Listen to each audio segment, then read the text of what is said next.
से matrix already पढ़ा हुआ है। अच्छा, मैट्रिक्स को रिप्रेजेंट करने का तरीका था कि इस तरह के डब्बा में हम लोग को जो भी एलिमेंट्स लिखना होता था उसको लिखते थे। अच्छा, इसमें बहुत तरह का मैट्रिक्स हम लोग देखे हैं। स्क्वायर मैट्रिक्स भी देखे हैं, कॉलम मैट्रिक्स भी देखे हैं, रो मैट्रिक्स भी देखे हैं।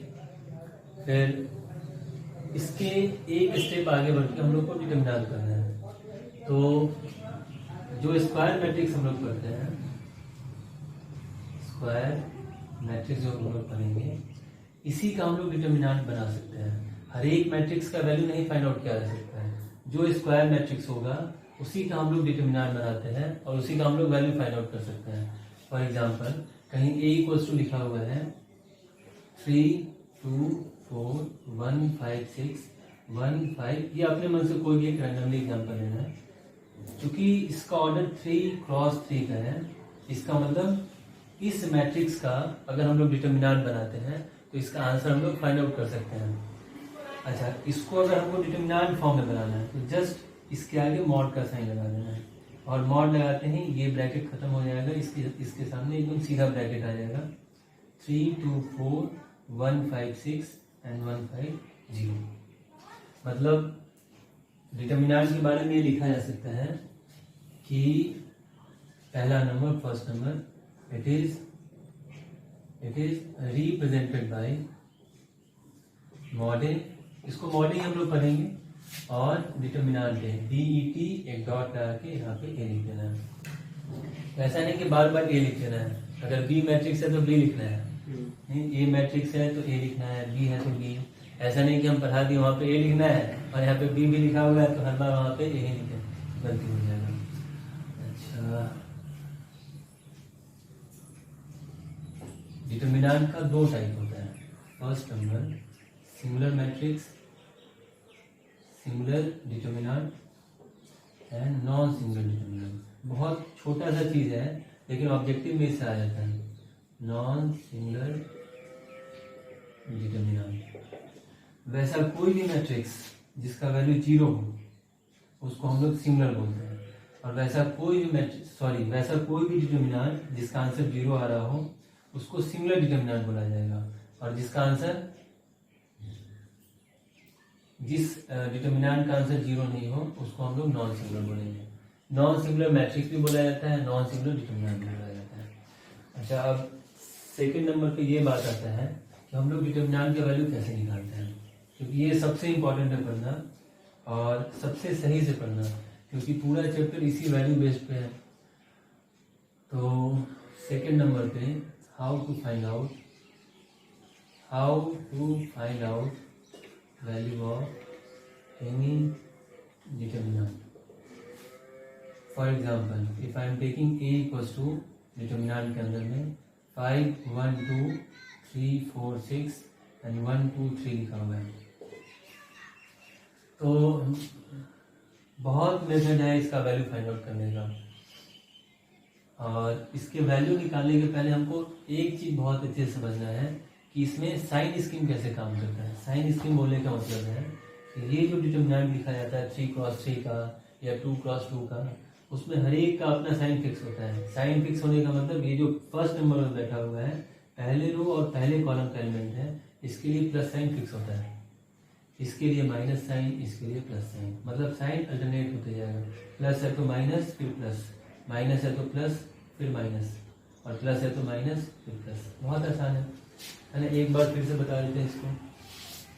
हमेशा प्लस से स्टार्ट करना है, plus minus plus, minus plus minus, फिर माइनस आया तो प्लस से स्टार्ट करेंगे, प्लस माइनस प्लस, किधर से भी चले जाए किधर। अच्छा, एक चीज और ध्यान रखना है, ये जो डायगोनल होता है ये पूरा का पूरा प्लस होगा, चाहे इधर से चाहे इधर से। डायगोनल्स को छोड़ के बाकी सब माइनस में होता है। अच्छा, ये हम लोग क्यों पढ़ते हैं, क्योंकि डिटरमिनेंट को हम लोग किसी भी रो के लॉन्ग, इस रो के लॉन्ग, इस रो के लॉन्ग, इस रो के लॉन्ग, या कोई भी फर्स्ट कॉलम, सेकंड कॉलम या थर्ड कॉलम, किसी के लॉन्ग खोल सकते हैं to find out the value of the determinant. अच्छा, तो उस टाइम पे ये साइन का बहुत बड़ा रोल है।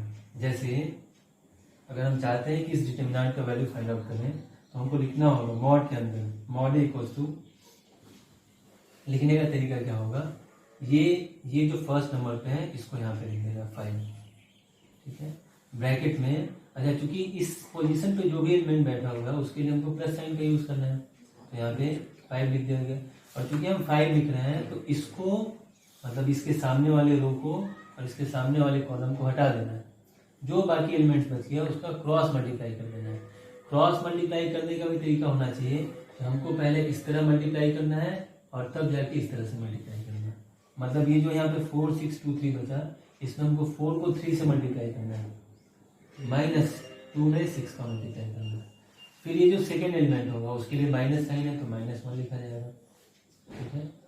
फिर इस एलिमेंट को हटा देंगे यहाँ से, इसके सामने वाले रो को, इसके सामने वाले कॉलम को, तो जो बाकी बच गया 3 6 1 3, इसका क्रॉस मल्टीप्लाई करना है। मतलब 3 इंटू में 3 -6 इंटू में 1। आ रहा है समझ में? अच्छा, फिर इसके लिए प्लस साइन है तो +2 लिखना होगा। फिर 2 के सामने वाला रो और 2 के सामने वाला कॉलम जब एलिमिनेट होगा तो जो बच जाएगा उसका क्रॉस मल्टीप्लाई करना है। 3 2 6 एंड 1 4 4। एक बार पूरा डिटेल में लिख देते हैं, 4 इंटू 1। इसका मतलब ये 12 - 12 0, ये पूरा कट जाएगा, 0 आंसर हो गया। ये 9 - 6 3 3 1 3 एंड 6 - 4 2 2 2 4 हो जाएगा। मतलब इसका आंसर कितना होगा 1। अच्छा, ये तो एक मेथड हुआ इस डिटरमिनेंट का वैल्यू फाइंड आउट करने का। ये था I am expanding this determinant along first row. अगर हम चाहते हैं कि इसको सेकंड रो के लॉन्ग खोल दें तब भी सेम आंसर आएगा। हालांकि हमेशा इस डिटरमिनेंट का यूज इस चैप्टर में तो है ही, साथ साथ वेक्टर 3D में बहुत ज्यादा इसका यूज आता है। तो अगर हम इसके लॉन्ग खोलना चाहते हैं, लॉन्ग रो 2, अगर लॉन्ग रो 2 खोलते हैं इसको, तो इसके सामने का साइन है माइनस, तो माइनस लिख दिए, -3। तो ये रो और ये कॉलम एलिमिनेट हो जाएगा, ये कॉलम ये रो एलिमिनेट हो जाएगा। जो बच गया उसका क्रॉस मल्टीप्लाई, 3 1 3 -2 2 4। फिर इसके बाद आता है 4 का नंबर। 4 के लिए प्लस साइन है तो प्लस का यूज कर लिया, ठीक है। 4 का यूज कर लिए, 4 के सामने का कॉलम 4 के सामने का रो, ये खत्म हो जाएगा। 5 2 1 3 बच जाएगा, 5 3 15 -1 2 2 कॉपी हो जाएगा। फिर लास्ट में आया माइनस साइन, मतलब -6 कॉपी हो रहा होगा। और 6 के लिए 6 के सामने का कॉलम और 6 के सामने का रो हटेगा, ये और ये हट गया, बच जाएगा 5 1 1 2, मतलब 5 2 10 -1 1 जाएगा। अच्छा, इसका आंसर कितना आएगा -1 -3, मतलब 3 हो जाएगा। प्लस 13 4 52 और ये 9 6 54, मतलब 55 -54। इसका आंसर कितना होगा? पहले वाले से भी 1 ही आंसर आया था, ठीक है। इस तरह से इसको किसी भी रो किसी भी कॉलम के नाम इसको ओपन कर। अच्छा, मान लेते हैं कि हम ये चाहते हैं कि इसके लॉन्ग ओपन करें, इसके लॉन्ग मतलब लॉन्ग कॉलम 3 में इसके लिए प्लस साइन है, 2 लिखेंगे। 2 हट जाएगा ये और ये हट जाएगा, बच जाएगा ये, मतलब 6 - 4 6 माइनस का 4, इसके लिए माइनस साइन। जब ये यूज कर रहे हैं तो 6 के सामने और इसके सामने हट जाएगा 5 2 10 -1। फिर इसके लिए प्लस साइन 3, और जब 3 का यूज कर रहे हैं तो ये और ये हट जाएगा, बच जाएगा ये पूरा 20 - 3 20 - 3। ये 2 2 4 9 6 54 और 17 3 51 हो जाएगा। 51 और 50 51 और 4 55 और 55 - 54 1 आंसर हो जाएगा। तो इस तरह से हम लोग डिटरमिनेंट का वैल्यू फाइंड आउट करते हैं। तो जिस भी रो के लॉन्ग जिस भी कॉलम के लॉन्ग मन करें उसके लॉन्ग हम लोग डिटरमिनेंट को ओपन कर सकते हैं, लेकिन ध्यान रखना है इस साइन का, ये साइन बहुत इंपॉर्टेंट है।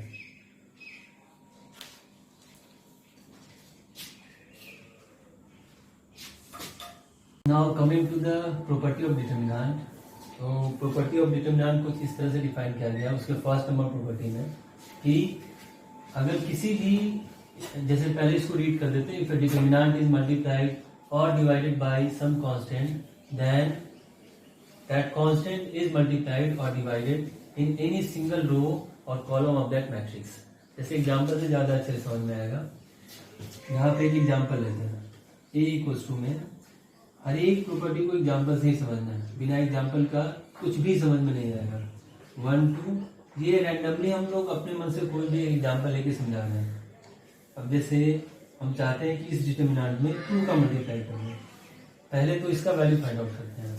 वैल्यू फाइंड आउट करने का तरीका होगा जो अभी बताया गया, 1, ये दोनों का मल्टीप्लाई -1 माइनस इस दोनों का मल्टीप्लाई -4, फिर इसके लिए माइनस साइन 2 आएगा, फिर 2 आया तो ये खत्म हुआ, 3 1 जा -3 और -2 1 जा 2 हो जाएगा, फिर प्लस साइन लास्ट वाले के लिए 3 और 3 जब आया तो ये खत्म 3 2 जा 6 -1 हो जाएगा। ठीक है, तो ये ओवरऑल हो गया -5 2 जा +10 एंड 5 3 जा 15 हो जाएगा। 15 10 25 माइनस ये 50 हो जाएगा, सॉरी ये दोनों मिलके 20 हो जाएगा, ओवरऑल 20 हो जाएगा। ठीक है, अगर हम चाहते हैं कि इस मैट्रिक्स में इस डिटरमिनेंट में हम 2 का मल्टीप्लाई करें, तो 2 का मल्टीप्लाई करने का मतलब है कि ये वैल्यू डबल हो जाएगा। तो अभी तो इसका वैल्यू बाद में फाइंड आउट करेंगे 2 से मल्टीप्लाई करने के बाद। अभी इस प्रॉपर्टी को समझाया जा रहा है कि किसी भी डिटरमिनेंट में अगर हम किसी कांस्टेंट का मल्टीप्लाई करते हैं तो कांस्टेंट के मल्टीप्लाई करने का मतलब हुआ कि उस डिटरमिनेंट में के किसी एक कॉलम में, किसी एक रो में या किसी एक कॉलम में उस नंबर का मल्टीप्लाई होगा। जैसे अगर मेरा मन करता है तो हम सेकंड रो में इस 2 का मल्टीप्लाई कर देते हैं, 1 2 3 और ये बन जाएगा 6 2 4 और बाकी एज इट इज कॉन्टिन्यू हो जाएगा। अच्छा, इसका मतलब इसका आंसर मेरे पास कितना आना चाहिए, 20 का डबल 40 होना चाहिए, क्योंकि इस पूरे डिटरमिनेंट में 2 से मल्टीप्लाई किया गया। इसका वैल्यू कैलकुलेट करते हैं तो 1 और ये -2 -8। अच्छा, ये हम मान के चल रहे हैं कि सबको डिटरमिनेंट कैलकुलेट करने आता है, जो इसके पहले बताया गया, इसलिए इतना तेजी से बताया जा रहा है। और यहाँ पे -2 लिखाएगा, 2 का मतलब हो गया -6 -4, फिर +3 के लिए 12 -2, ये हो जाएगा -10 2 जा +20 एंड 10 3 जा 30। ये टोटल 50 में से 10 गया, इसका मतलब इसका डबल हो गया। अच्छा, किसी का मन करे तो इस 2 का मल्टीप्लाई इस कॉलम में भी कर सकते हैं, तब जो आंसर आएगा वो भी 40 होगा। ठीक है,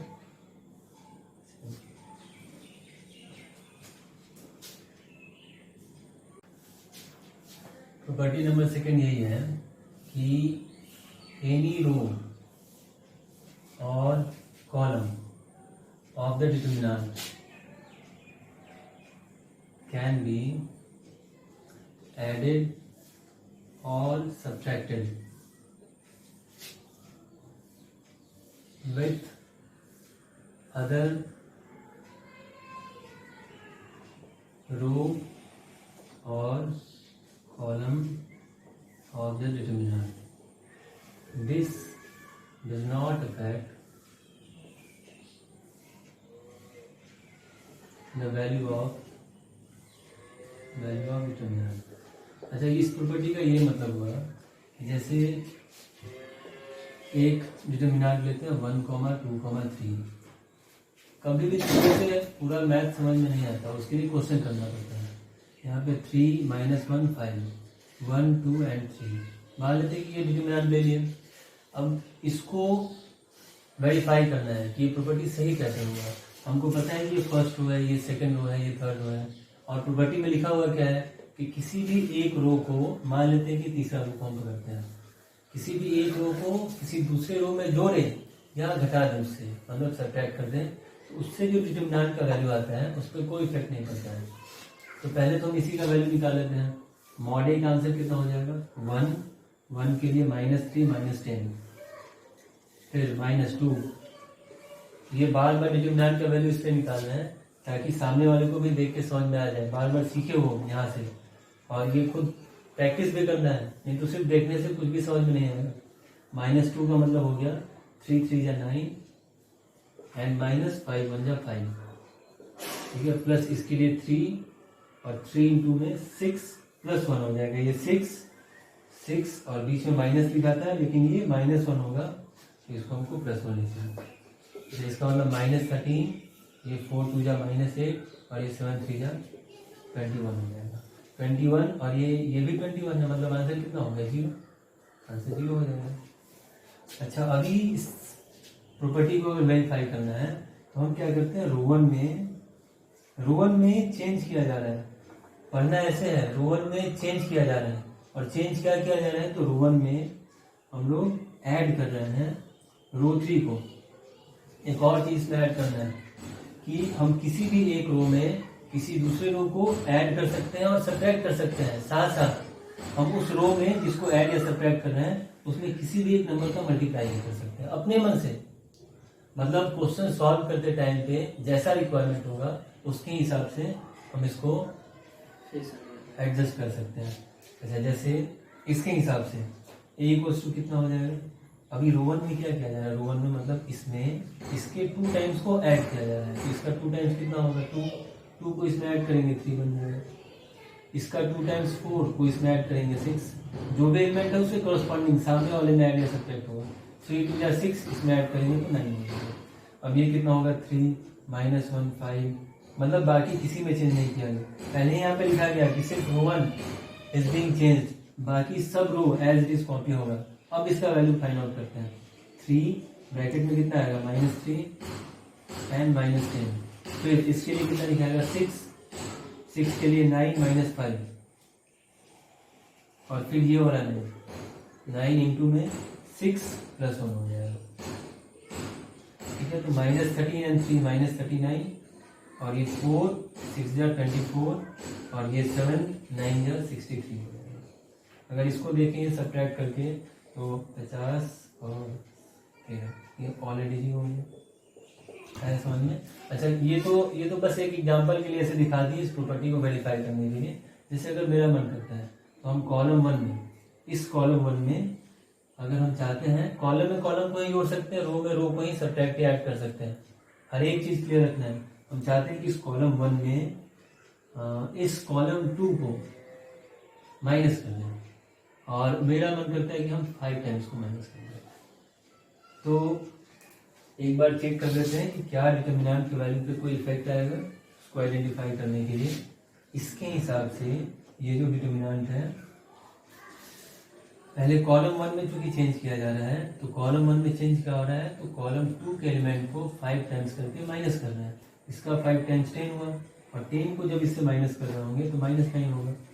इसका 5 टाइम्स हुआ -5, और 3 में से फर्स्ट कॉलम की इस एलिमेंट में से घटाना है हमको इस -1 के 5 टाइम्स को, मतलब ये टोटल कितना हो जाएगा 8 हो जाएगा। इसका मतलब यहाँ पे लिखाना होगा 8। फिर इसमें से 1 में से घटाना है हमको इसके 5 टाइम्स को, मतलब 10 को। तो ये आंसर कितना दे रहा होगा -9। फिर यहाँ पे 2, मतलब सिर्फ कॉलम 1 में चेंज किया गया है, बाकी किसी भी कॉलम में कोई भी चेंजिंग नहीं है। मतलब -1 2 3 5 एंड 3। अब हमको इस डिटरमिनेंट का वैल्यू फाइंड आउट करना है। अगेन -9 ये वाला पूरे साइन के साथ, ये माइनस इसका है, इसका अपना वाला, बाकी इसके लिए पूरा साइन नहीं मिलेगा। -9 -3 -10 -2। अगर किसी को समझ में नहीं है कि ये वैल्यू कैसे फाइंड आउट किया जा रहा है, तो वीडियो के स्टार्टिंग में जाके आप लोग देख सकते हैं। यहाँ पे -2 लिखा जा रहा है, यहाँ इसके लिए -2। अच्छा, -2 लिखा गया तो 24 + 45 हो जाएगा। 24 + 45। अच्छा, ये 3 के लिए 16 -9 इंटू -1 मतलब 9 हो जाएगा। अच्छा, इसका आंसर होगा -13 9 जा 117, और ये टोटल कितना हो गया, ये 90 माइनस का 90 माइनस का 48, और ये टोटल कितना हो गया 7 7 और 3 20। इस दोनों को ऐड करने पे 138, और इस दोनों को ऐड करने पे भी 138 है, मतलब आंसर 0 होगा। आई होप कि सबको समझ में आ गया होगा कि ये सेकंड प्रॉपर्टी किस तरह से काम करता है डिटरमिनेंट का। ये बहुत ही काम का प्रॉपर्टी है ये प्रॉपर्टी, कि किसी भी रो में, ये मैक्सिमम क्वेश्चन में, हालांकि हर प्रॉपर्टी इंपॉर्टेंट है, लेकिन ये प्रॉपर्टी कुछ ज्यादा इंपॉर्टेंट है, क्योंकि डिटरमिनेंट के लगभग हर एक क्वेश्चन में इस प्रॉपर्टी का यूज आता है, और इसी प्रॉपर्टी का यूज करके हम लोग डिटरमिनेंट के मैक्सिमम क्वेश्चन को सॉल्व करने जाएंगे आने वाले एक्सरसाइज में। तो एक बार फिर से रिपीट कर देते हैं इसको। ये है सेकंड नंबर प्रॉपर्टी ऑफ, अच्छा ऐसे हम लोग रैंकिंग नहीं कर रहे हैं, बस रैंडमली उठा रहे हैं। इसको अगर हम सेकंड नंबर पे रखते हैं, तो सेकंड नंबर प्रॉपर्टी में क्या बोला गया कि हम डिटरमिनेंट के किसी भी रो में किसी भी दूसरे रो को ऐड या सब्ट्रैक्ट कर सकते हैं। अगर मेरे क्वेश्चन में जरूरत है कि हमको 2 से मल्टीप्लाई करके ऐड करना है तो 2 से मल्टीप्लाई करके ऐड कर सकते हैं, 2 से मल्टीप्लाई करके सब्ट्रैक्ट करना है तो वो भी कर सकते हैं। ऐसा करने से डिटरमिनेंट के आंसर पे कोई इफेक्ट नहीं पड़ता है। सेम काम हम कॉलम के लिए भी कर सकते हैं और दोनों को यहाँ पे वेरीफाई किया जा सकता है। चालू आ रहा था क्लासेस का। तो the third property of determinant, तो तीसरा प्रॉपर्टी क्या है कि एनी 2 रो और एनी 2 कॉलम पे determinant is identical then the value of determinant is 0। जैसे एग्जांपल से ज़्यादा अच्छा समझ में आएगा। एग्जांपल के लिए एक डिटरमिनेंट अपने मन से लेते हैं 3 1 2 0 5 1 एंड 2 3 -3 लेते हैं। जब चूंकि हमको दिखाना है कि आइडेंटिकल हो तब आंसर 0 होता है तो हम इसको भी 3 1 2 ले लेते हैं। किसी दो रो को सेम कर दिए। अब इसका वैल्यू फाइंड आउट करते हैं तो 3 ये दोनों मिलके 10 -1 माइनस इसके लिए -1 और फिर 3 -0 और फिर इसके लिए +2 इंटू जब +2 लिखते हैं तो 0 -15 ये 9 3 जा 27 एंड 3 1 जा -3 एंड -15 2 जा -30 हो गया। कुछ गड़बड़ हुआ इसका हो गया -30 है ना, ये 9 3 जा 27 और यहाँ पे इसके लिए माइनस साइन आया तो 0 -3 होना चाहिए। यहाँ पे थोड़ा सा मिस्टेक हो गया, 0 -3 होगा तो मतलब यहाँ पे प्लस साइन होगा, आंसर 0 होगा। अच्छा सिमिलरली अगर हम दूसरा डिटरमिनेंट लें जैसे 3 5 1 2 1 6 और इसको भी 3 5 1 करना है, इसका मतलब ये कितना हो जाएगा, इसका अगर वैल्यू फाइंड आउट करें। अच्छा ये सेम 2 रो को एग्जाम्पल में सेट करके देखें कि आंसर 0 आ रहा है कि नहीं, मतलब 2 रो आइडेंटिकल हो गया तो आंसर 0 आ रहा है। उसी तरह से अगर 2 कॉलम को आइडेंटिकल करते हैं, कोई भी 2 कॉलम, कोई जरूरी नहीं कि यहाँ पे कॉलम 1 लिखा गया है यहाँ पे कॉलम 3 है, तो यही 2 सेम होगा तो हमको आंसर 0 करना है। ये दोनों भी सेम होगा तो आंसर 0 करना है, ये दोनों भी सेम होगा तो आंसर 0 करना है। ठीक है, अब इसको सॉल्व करते हैं। 3 1 1 जा 1 -6 5 जा 30 -2 के लिए 5 -5। हालांकि किसी भी स्टूडेंट को इतना स्लो नहीं होना है क्योंकि बताना पता है कि कैमरा के सामने तो धीरे धीरे बताना है। ये स्पीड फास्ट होना चाहिए कैलकुलेट करने का। और प्लस में 3 ब्रैकेट में 30 -1 30 -1 ये -29 3 जा -87 ये 5 5 0 हो गया, आंसर इधर से 0 मिल गया और इधर 29 3 जा +87 मतलब आंसर 0 होगा। मतलब बहुत ही सिंपल प्रॉपर्टी है कि किसी भी डिटरमिनेंट में अगर 2 रो या 2 कॉलम सेम हो जाए तो उसका आंसर 0 हो जाएगा, है ना। और इसी से सिमिलर एक इसका नेक्स्ट प्रॉपर्टी है, उसको भी अलग से नहीं बताना है कि अगर किसी भी डिटरमिनेंट में फोर्थ प्रॉपर्टी, ये थर्ड था ये फोर्थ प्रॉपर्टी है कि किसी भी डिटरमिनेंट में अगर कोई एक रो 0 हो जाए 5 2 3 1 4 2 किसी भी एक डिटरमिनेंट में अगर कोई एक रो या कोई एक कॉलम 0 हो जाए तो उस पूरे डिटरमिनेंट का आंसर 0 हो जाएगा। जैसे प्रॉपर्टी क्यों पढ़ाया जाता है, क्योंकि कभी भी इतना सिंपल क्वेश्चन नहीं आएगा एक्सरसाइज में। एक्सरसाइज में बहुत ही कॉम्प्लिकेटेड क्वेश्चन होता है।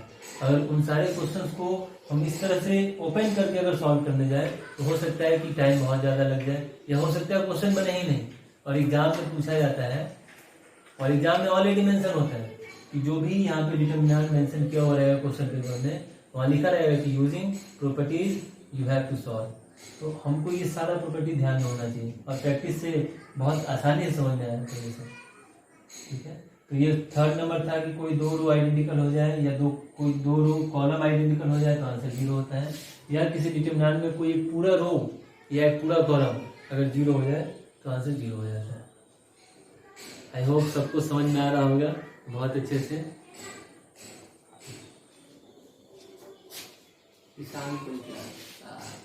डिटरमिनेंट का कि अगर किसी भी डिटरमिनेंट का 2 रो को किसी भी डिटरमिनेंट के किसी भी 2 रो को या 2 कॉलम को अगर हम इंटरचेंज कर देते हैं आपस में तो उससे जो डिटरमिनेंट का वैल्यू है उसका साइन चेंज हो जाएगा।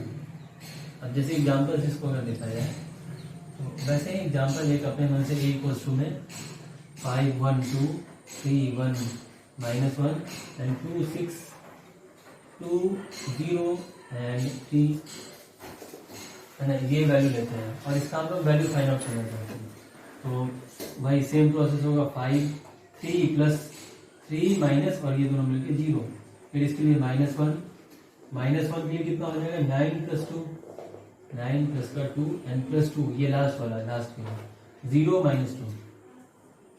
इस तरह से इसका आंसर आ जाएगा 15 और 9 to 11 -1 -11 एंड -4। इसका मतलब आंसर 0 हो जाएगा। 15 माइनस ये सब मिलकर 0 हो जाएगा। हमको प्रॉपर्टी को वेरीफाई करना है कि ये सही है कि नहीं। प्रॉपर्टी क्या कहता है कि किसी दो रो को अगर आपस में इंटरचेंज कर दें, मेरा मन करता है, अच्छा ऐसा नहीं कि मेरा मन कर रहा है, कभी क्वेश्चन में ऐसा आएगा कि हाँ इसको इससे चेंज करने से मेरा क्वेश्चन बनता है, उस टाइम पे इस प्रॉपर्टी का यूज करना है। अभी इसको वेरीफाई करते हैं, इसको नीचे इसको ऊपर करते हैं, मतलब रो 1 को रो 2 से इंटरचेंज करते हैं। ये होता है साइन इंटरचेंज का। Row 1 is interchange with row 2। Interchange का मतलब इसके जगह पर वो और उसके जगह पे ये आ गया, मतलब यहाँ पे 3 1 -1 लिखा जाएगा, 5 1 2 और यहाँ पे क्योंकि रो 3 में कोई चेंज नहीं है तो जो जैसे वैसे कॉपी कर देंगे उसको। इसका वैल्यू फाइंड आउट करते हैं।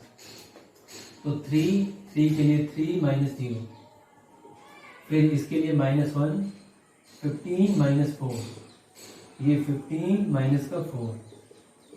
अच्छा इस -1 के लिए 0 -2, 0 -2, इसका मतलब 9, ये माइनस का 11 और ये प्लस का 2 हो जाएगा। ये मान के चल रहे हैं हम कि हर एक का कैलकुलेशन स्ट्रांग है, उतना चूंकि 11th के स्टूडेंट का ये बेसिक स्ट्रांग होना चाहिए। ये प्लस माइनस कैसे किया जाएगा, 9 + 2 11, 11 - 11 कितना हो जाएगा 0। अच्छा 0 आया, इससे तो कुछ समझ में नहीं आया, है ना, यहाँ पे कोई साइन नहीं था, क्योंकि 0 का कोई अपना साइन नहीं होता है, तो इंटरचेंज करने से भी 0 आंसर आया। एक दूसरा एग्जाम्पल लेते हैं, जैसे बस यहाँ पे एक हल्का सा चेंज कर देते हैं 1, तो 1 चेंज करने से पूरा सीन चेंज हो जाएगा। यहाँ पे अगर 5 लिखते हैं 5, तो उसके लिए 3 + 1 हो जाता है, 3 माइनस ये दोनों -1 मतलब +1 हो जाएगा। और फिर इसके लिए 9 माइनस ये दोनों मिलकर -2 का मतलब +2 हो जाएगा। और फिर लास्ट वाले ये 2 के लिए 3 - 2, 3 - 2 मतलब 4 5 या 20, ये 11 1 जा 11 और 1 2 जा 2। इसका मतलब 20 - 11 मतलब 9। अब एक बार सेम वैल्यू यहाँ पे रिप्लेस करते हैं, क्योंकि इस दोनों में कोई चेंज नहीं किया गया था, सिर्फ इसको चेंज किया गया है। अब इसके हिसाब से आंसर निकालते हैं। 3 - 2, 3 1 जा 3, 2 1 जा 2, 3 - 2। फिर इसके लिए -1, 15 - 4, 15 माइनस का 4 और इसका -1 इंटू में 5 - 2, ठीक है। ये 1 3 जा 3, 11 1 जा 11 और ये 3 1 जा 3 हो जाएगा, मतलब 3 3 कैंसिल आउट हो गया, -11 हो गया। कुछ गड़बड़ हुआ है। 3 1 -1 5 1 2, ओके, 2 1 3, ऊपर नीचे हो गया। 3 के लिए 3 - 2, अच्छा -1 इसके लिए 15 - 4, अच्छा यहाँ -1 5 - 2, फिर ये 1 3 जा 3, 11 1 जा 11 एंड ये 3 इंटू 1 - 3, ये माइनस मतलब यहाँ पे कुछ गड़बड़ हुआ है। 5 3 + 1 -1 के लिए 9 + 2 और फिर इस 2 के लिए 3 - 2, मतलब 1 2 या 2 और ये 11 और ये 20, ये 9 + 2 यहाँ पे 11, ठीक है। ये आ गया होगा समझ में कि जो पहले डिटरमिनेंट था उससे जो आंसर आया, और उस डिटरमिनेंट में बस एक हल्का सा चेंज किया गया है कि रो 1 को रो 2 से जब हम लोग रिप्लेस कर दिए, तब जो आंसर आया वो पहले वाले का सेम आंसर था, लेकिन बस साइन चेंज हो गया। मतलब ये प्रॉपर्टी का यही मतलब है कि हम किसी भी दो रो को चेंज कर दें, ये कोई जरूरी नहीं कि जो बगल में उसी को चेंज करें, इसको इससे चेंज कर दें या इसको इससे चेंज कर दें, ये पूरा ऊपर लिख दें और इसको पूरा नीचे लिख दें, तब सॉल्व करेंगे तब भी -11 आंसर आएगा। इस कॉलम को यहाँ पे कर दें, इस कॉलम को यहाँ पे कर दें, तब आंसर निकालें तब भी सेम आंसर आएगा। फर्स्ट कॉलम को थर्ड के साथ, थर्ड को फर्स्ट के साथ रख दें, तब भी सेम आंसर आएगा। जो लोग चाहते हैं कि फर्स्ट कॉलम को थर्ड के साथ चेंज करके देखें, वो खुद कॉपी लेके और इसको चेंज करके उसका वैल्यू फाइंड आउट करके देख सकते हैं, आंसर सेम आएगा। अच्छा, इसके बाद बस एक लास्ट प्रॉपर्टी बच गया डिटरमिनेंट का, लास्ट प्रॉपर्टी, मतलब उसको सिक्स प्रॉपर्टी बोला जा सकता है। सिक्स वन प्रॉपर्टी क्या है कि जैसे ए बी सी और यहाँ पे मान लेते हैं पी क्यू आर लिखा हुआ है, पी क्यू आर लिखा हुआ है, और यहाँ पे मान लेते हैं कि एम एन ओ लिखा हुआ है, और यहाँ पे कुछ ऐड हो रहा है A1 plus A2 plus A3 लिखा हुआ है। कभी भी क्वेश्चन सॉल्व करते समय कुछ इस तरह का डिटरमिनेंट मिल जाए कि हर एक रो में, इस पूरे रो में तो सिंगल एलिमेंट है, इस पूरे रो में तो सिंगल एलिमेंट है, लेकिन इस पहले रो में दो एलिमेंट है। दो एलिमेंट करने का मतलब है कि एक में कुछ ऐड हुआ, एक में कुछ ऐड हुआ, एक में कुछ ऐड हुआ, और हर एक में ऐड होना चाहिए या हर एक में सब्सट्रैक्शन होना चाहिए। अगर ऐसा कहीं किसी भी रो में मिलता है, सॉरी किसी भी डिटरमिनेंट में मिलता है, तो वहाँ पे एक नया प्रॉपर्टी काम करता है, और वो प्रॉपर्टी कुछ इस तरह से काम करेगा। मतलब इस सारे नंबर्स को हमको एक साथ लिखना है, ए पी एम, ये सारे नंबर्स को एक साथ लिखना है, बी क्यू एन, और ये सारे नंबर्स को एक साथ लिखना है। इसको ओ से हटा के एल कर देते हैं, सी आर एल, और चूंकि सब में प्लस साइन है तो यहाँ भी प्लस लिखना है हमको, यहाँ भी प्लस लिखना है। सब में प्लस साइन है तो प्लस लिखना है, सब में माइनस होता है तो माइनस। अच्छा, ये प्रॉपर्टी तब काम नहीं करेगा जब दो में प्लस हो एक में माइनस हो, या दो में माइनस हो एक में प्लस हो, या तो सब में प्लस हो या सब में माइनस हो, तभी ये प्रॉपर्टी काम करेगा। यहाँ पे A1, फिर यहाँ पे P, फिर यहाँ पे M, फिर यहाँ पे A2, फिर यहाँ पे Q, फिर यहाँ पे N, फिर यहाँ पे A3 R N, है ना। इस तरह से प्रॉपर्टी काम करता है, ठीक है। अच्छा, एक दूसरे तरीका से समझाते हैं, इसको यहाँ से हटा के यहाँ पे A2 कर देते हैं, यहाँ पे A3 कर देते हैं। जैसे रो में ऐड हो रहा था तब ऐसे हम लोग लिखे, कॉलम में भी ऐड हो रहा है तब भी सेम प्रॉपर्टी काम करेगा। उसमें हम लोग को कैसे लिखना है, ए पी एम, इधर डी क्यू एन, इधर सी आर एल, प्लस जो सेकेंड पे लिखा हुआ है, मतलब A1 A2 A3 D Q N C R L. इसको बस एक छोटा सा एग्जाम्पल से समझा देते हैं, एग्जाम्पल से बहुत अच्छे से समझ में आ जाएगा।